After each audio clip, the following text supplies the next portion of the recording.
Football club है जिसको जीतना आता ही नहीं, मतलब वो मेंटली वो they don't want to win, मतलब मैं ये नहीं कह रहा हूं कि वो खेलते जीतने के लिए नहीं होंगे, बट वो होता है ना 117 साल से तो हम जीत ही नहीं रहे, नॉर्मल है, क्लब में सेकंड भी आ गए, थर्ड भी आ गए, फिफ्थ भी आ गए, बढ़िया है, क्या दिक्कत है।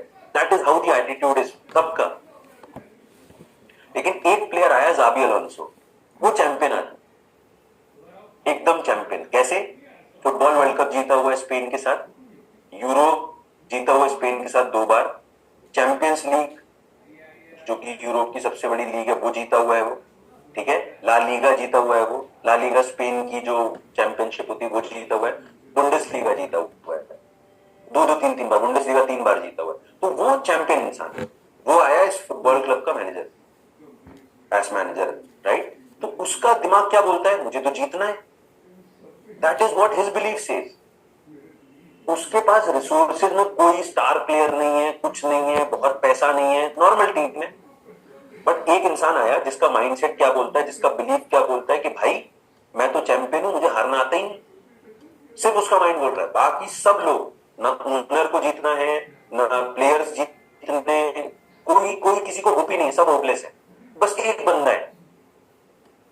एंड उस बंदे ने ऐसा किया कि ये जो सीजन है बुंडेसलीगा में, जर्मनी की हिस्ट्री में वो बायर लेवरकुसेन वही टीम जो आज तक कभी नहीं जीती, वो अनडिफीटेड जीती है, मतलब वो एक भी मैच नहीं हारी पूरे बुंडेसलीगा के सीजन में, वो एक भी मैच नहीं हारी। 51 matches across Europe, 51 matches across Europe वो अनडिफीटेड थे, ये लॉन्गेस्ट स्ट्रीक है। करेक्ट? क्यों? क्योंकि सिर्फ एक बंदे बिलीव मैं तो जीतूंगा, बिलीव। तो वही चीज है कि जब हम जब बिजनेस करने उतरे हैं, लाइफ में कुछ बड़ा करने उतरे हैं, तो हम ये क्यों नहीं मान सकते? उसके बाद भी नहीं मानने के तो बहुत रीजन है ना, 117 साल से नहीं जीता है, इस टीम में कोई स्टार प्लेयर नहीं है, ऐसे कैसे जीत जाएंगे? बहुत रीजन है नहीं मानने के, बट उस इंसान का दिमाग बोलता है कि भाई मैं तो जीतूंगा। जब मानना ही है तो फिर मैं तो ये मानूंगा कि मैं तो जीतूंगा। सेम स्टार्ट्स विद मी, कि बिजनेस जब शुरू किया कुछ नहीं आता था। आप में से बहुत सारे लोगों की जिंदगी में शायद ये पहला बिजनेस होगा, कांग्रेचुलेशंस, आप जीरो पे हो, मैं तो 2 डुबा के आया था, 2 स्टार्टअप मेरे बंद हुए थे, मैं तो -2 पे था। तो आपके बिलीफ से तो गया गुजरा मेरा बिलीफ होगा कि 2 नहीं चला पाए तो तीसरा कहां से चलाऊंगा? करेक्ट? बट बात जब मानने की ही है तो भाई मैं तो ये मानूंगा कि भाई बिजनेस चलेगा, मेरा बिजनेस चलेगा, मेरी लाइफ बढ़िया बनेगी, व्हाई नॉट, मैंने किसी का क्या बिगाड़ा। एंड जब ये थॉट आई ना, तो बाकी सारी चीजें बहुत आसान होगी। बिकॉज जब ये थॉट आई ना कि मेरा बिजनेस चलेगा, मेरी लाइफ बेटर होगी, तो मैं हर चीज में सोल्यूशन ढूंढने लग गया। बिकॉज ये इंडस्ट्री मेरे लिए नई थी, एकदम नई थी। करेक्ट? तो पहला सवाल, how is this business? But questions बदल गए। क्वेश्चंस ना इस तरीके से आने लग गए कि questions were more about learning. Question 2 तरीके से पूछ सकते हैं, मैंने जो ये शर्ट पहनी है ये चेक क्यों है, या ये चेक ही क्यों है? चेक क्यों है बताया जा सकता है आपको, चेक ही क्यों है कोई जवाब नहीं है, कोई जवाब नहीं है। एंड सेम चीज कि क्वेश्चंस बहुत पूछे, पर क्वेश्चंस हमेशा सीखने के पर्सपेक्टिव से पूछे, इंडस्ट्री के बारे में समझ में, इतनी बड़ी इंडस्ट्री है, how big this industry is. हम में से बहुत सारे लोग इसीलिए यकीन नहीं कर पाते बिकॉज हमने नॉलेज की तरफ गए नहीं, हम तो हमें इंडस्ट्री में बिलीव इसलिए नहीं है बिकॉज हम जान ही नहीं पाए इंडस्ट्री कितनी बड़ी है। हमें हाउ इज दिस बिजनेस, क्योंकि हमारे लिए बिजनेस की परिभाषा बिलीव क्या बोलता है, एक दुकान होनी चाहिए, उस पर एक प्रोडक्ट होना चाहिए या फिर एक सर्विस होनी चाहिए और वो बिकना चाहिए, तब जाके बिजनेस होता है। पर जब क्वेश्चन को सही इंटेंट के साथ, सही बिलीव के साथ पूछना शुरू किया, तो समझ में आया कि भाई business is exchange of product, service और आइडिया। जैसे मैकडॉनल्ड्स जब अपनी फ्रेंचाइजी बेचती है किसी को, तो ना तो उन्होंने कोई प्रोडक्ट बेचा है, ना उन्होंने कोई सर्विस बेची है, सिर्फ उन्होंने एक आइडिया बेचा है कि अगर तुम इतना पैसा हमें दोगे और ये वाले नाम की दुकान यहां डाल लोगे तो तुम्हारा इतना पैसा बन सकता है। आइडिया। आप में से कितने लोग बोले कि बिजनेस, आप में से कितने लोग कुछ भी बोले, for McDonald's it is business, and वो सबसे ज्यादा पैसा बना रही है इस चीज से, they are making one of the, उनकी बहुत बड़ी इनकम इस चीज से आती है।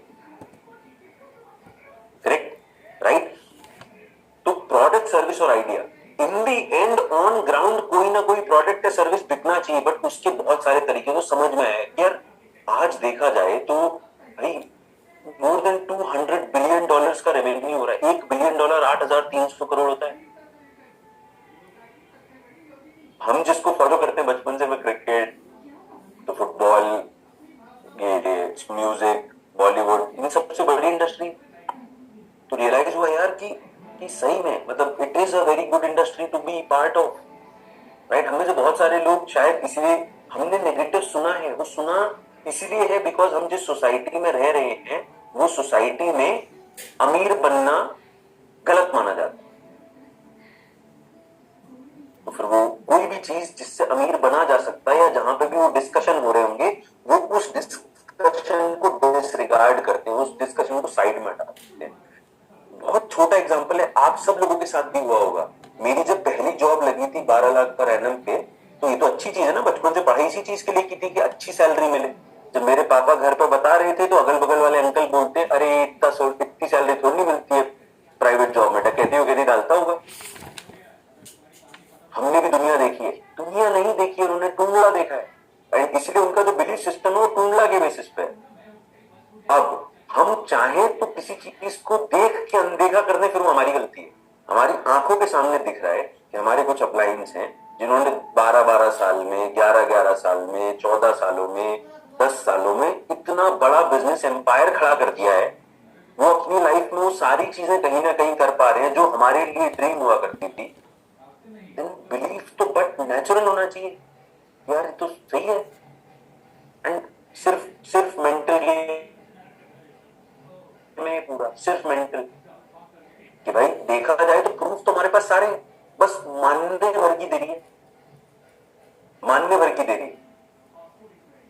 करेक्ट? हम जनरली नेगेटिव से बहुत इजीली मान लेते हैं कि ऐसा कर दो तो ऐसा हो जाएगा, ऐसा कर दो तो ऐसा हो जाएगा, यहां पे इसने ऐसा ऐसा ऐसा ऐसा कहा था। तो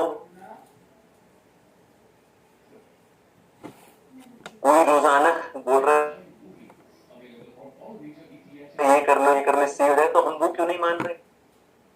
तो वही चीज है, प्रूफ सारे हैं, सिर्फ हमें देखने भर तक की देरी है। Industry rock solid, Indian government regulations बना रही है, वर्ल्ड में कॉन्फ्रेंसेस हो रहे हैं, वर्ल्ड में रेगुलेटरी बॉडी है, डेटा है हमारे पास, और क्या चाहिए? और क्या चाहिए? कंपनी इनक्रेडिबल है, 26वां साल चल रहा है, we will be completing 26 year. आप में से बहुत सारे लोग तो ऐसे होंगे जिनसे कंपनी को ज्यादा एज हो चुकी है। मैं तो कई लोगों को देखता हूँ कि कुछ लोग हैं, मेरे 22-23 साल के लड़के आके बोलते हैं कि भाई ये ना कंपनी क्रेडिबल है। तो भाई तुमसे ज्यादा क्रेडिबल है, तुम जितने पुराने नहीं है उससे ज्यादा पुरानी तो कंपनी है। करेक्ट? तो वही चीज है कि अब हम प्रूफ को, भाई Manchester City it belongs to Nahyan family, right? Nahyan family Abu Dhabi की फैमिली, एंड वो वर्ल्ड की रिचेस्ट फैमिलीज में आती है। क्या लगता है आप, मैं, हम सब लोग मिलकर कितनी, कौन सी ऐसी रिसर्च कर लेंगे कंपनी के बारे में जो नाहयान फैमिली नहीं कर सकती है? कौन सी? कौन सा गूगल, कौन सा यूट्यूब उनके लिए नहीं है? सब है। Still if they are choosing to partner with someone, तो क्या लगता है अगर नाहयान फैमिली कंपनी पर ट्रस्ट कर सकती है तो आप और हम क्यों नहीं कर सकते? That is how simple. मैं यही तो बोल रहा हूं, प्रूफ आंखों के सामने है। बिलीफ से भी यहां का गेम कि मानू या ना मानू। मानने के लिए मेरे पास बहुत है, यूनाइटेड नेशंस, करेक्ट, जैसी बॉडीज, वर्ल्ड इकोनॉमिक फोरम जैसी बॉडीज, करेक्ट। तो I need to believe what they are believing in. अगर वो बिलीफ, वो उनको बिलीफ नहीं होता कंपनी में, तो कभी पार्टनरशिप नहीं करते। और अगर वो इतने बड़े बड़े लोग, इतने सारे जगहों पे सक्सेसफुल होने वाले लोग कर सकते, तो हम तो बहुत इजीली कर सकते हैं। तो इंडस्ट्री सही है, कंपनी सही है, अप्लायंस सही है, सिस्टम सही है। मैं बता रहा हूं, we all are blessed that we are part of this team, correct? ये मैं क्यों बोल रहा हूं कि we are all blessed that we are part of this team? इसीलिए बोल रहा हूं बिकॉज ट्रस्ट मी, बिजनेस में ना बहुत सारी चीजें ऊपर नीचे चैलेंजेस के फॉर्म में आती है, करेक्ट, जब आप बिल्ड कर रहे होते हो। क्योंकि जब मैं स्टार्टअप कर रहा था ना, तो आधे, कई बार तो होता था पूरे दिन बैठ के ना समझ ही नहीं आ रहा है कि आज करें क्या, क्या करूं नेक्स्ट, कोई रास्ता दिखाने वाला नहीं है, कोई बताने वाला नहीं है कि भाई क्या करना चाहिए, किस तरीके से पैसे बनेंगे, क्या करूं, इन्वेस्टमेंट कहां से आएगी, फंड रेज करने के लिए किसके पास, कोई बताने वाला नहीं। And this was the first place जहां पे